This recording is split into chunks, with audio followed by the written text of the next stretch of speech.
Hello and welcome back with another video, TREKKERPRISE. As probably all of you know, Star Trek Las Vegas is on this weekend, and actually it's on from Thursday.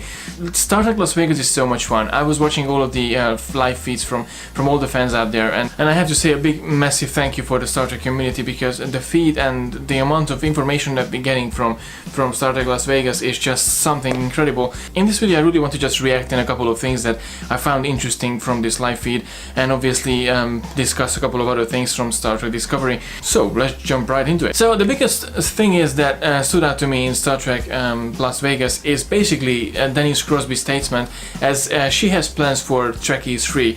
Now, if you remember, Trekkies 1 and 2 was a big hit. I mean, at least for me, I really loved the movie. It was a documentary about Star Trek fans. Obviously, in the time of Trekkies 1, there were lots of conventions everywhere, and Star Trek was big, and it was just a growing franchise. But we all know Star Trek hasn't been in TV apart from the reruns, and we got the reboot movies, but then obviously that generated a different sort of fan base along the classic old one. I mean it respectfully. So the new movie has definitely generated a lot of new people who got interested about Star Trek, and Star Trek Discovery will be something new as well that we will get, and it will please his new fans, and hopefully it will please old fans as well. So I'm really happy with this news. I'm really looking forward to see what's the fan base around it.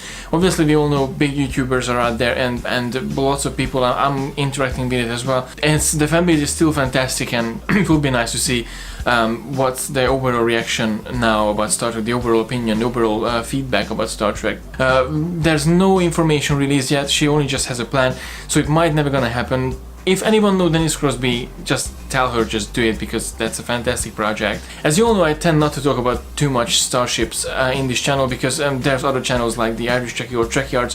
They talk about starships and they do it so well. I will leave the starship for them. But I really got interested about the news that Ben Robinson said actually about the new lines of ships that they're gonna release from Eagle Moss. He said there's gonna be a few oversized Enterprise models. They're going to focus on the Enterprises plus the hero ships as well. So we're definitely gonna get a Voyager and a Defiant as well, which I'm really curious and I'm looking forward to. Obviously we're gonna get ships from Discovery as well, as it turned out. It will be a separate description as he confirmed it on Twitter.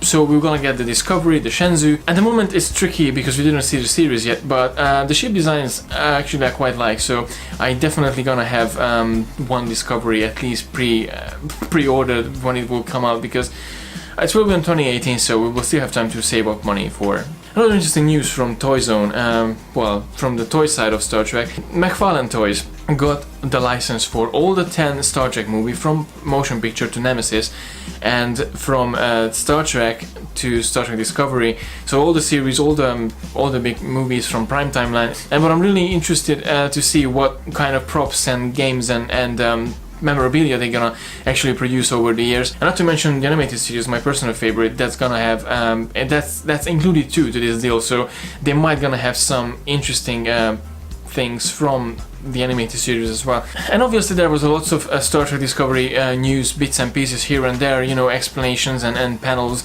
about the ship design and about the Klingons and about basically everything. So the funny thing with Discovery, we got nothing for such a long time, and just for 2 or 3 months we got like 1 or 2 news, and we overanalyzed it, we over talked about it. But then now in 2 weeks we got 5-6 news almost in every day, like, oh, he said that, he's gonna play that, he's gonna do that. It's just too much. Literally the social media networks are overloaded with Star Trek Discovery at the moment. Obviously talked a lot about Klingons and the Klingon ridges.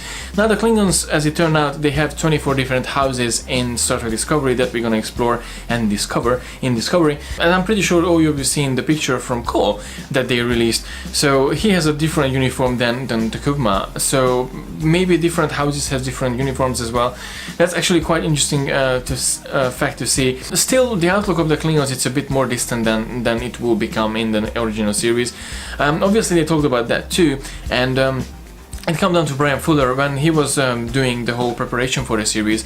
Apparently he really wanted to have the Klingons as bold. Obviously talked about the ridges as well, and every Klingon ridge is different in Star Trek Discovery. But if you go back to TNG or DS9, or even well, TNG or DS9 basically, all the Klingon ridges are different as well. Apparently there's a biological reason for this, because Klingons have their senses and sensor receptions around their ridges, so we might have shaped it up for better network coverage. And they also talked about cultural differences, because not every Klingon born in Kronos, that's totally normal. I mean, not every human born in Earth, that's just not possible. I'm like, yeah, it's cool, we got an explanation, but still it explains nothing. The last interesting piece that comes to Star Trek Discovery is Jason Isaacs. He really wanted to get a catchphrase like Picard got, make it so or engage. But apparently the one that he found himself amusing, it was already trademarked from a different show. When in a later tweet, Aaron Harbert said actually he got his phrase. So I'm really curious to see and hear his phrase now, and his character as well. So for the characters that really fascinates me in Star Trek Discovery, that keeps me like, okay, I really want to see this. I'm really looking forward to see Captain Georgiou, Captain Isaac, and I almost said RX, Lieutenant Saru as well. So they're like the three major characters that I really would like to see in Star Trek Discovery, and I'm really looking forward to see them interacting with each other and getting to know them as a character. I thought that was it for today, guys. Thank you very much for watching, as always. I know it was a short video about Star Trek Discovery and Star Trek Las Vegas. I wish I could be there. I saw lots of fantastic pictures from the convention. Lots of fantastic cosplayers and panels and attendees, and it was just like, wow, this is Star Trek Las Vegas is basically the San Diego Comic Con of Star Trek. But obviously in England we're gonna have Star Trek Destination, the third one in Birmingham, so that's gonna be something as well to look forward to. For more Discovery news, I would recommend to check out the website. I know I haven't published anything since the last time I said I will, but I was very busy with my job, but look out for the website for new articles in the following weeks. I promise there are gonna be new articles in the following weeks. That was it for today, guys. Again, thank you very much for watching. As always, please don't forget to like and share the video, and don't forget to subscribe to receive all the geekiness twice a week. And until next time, live long and prosper.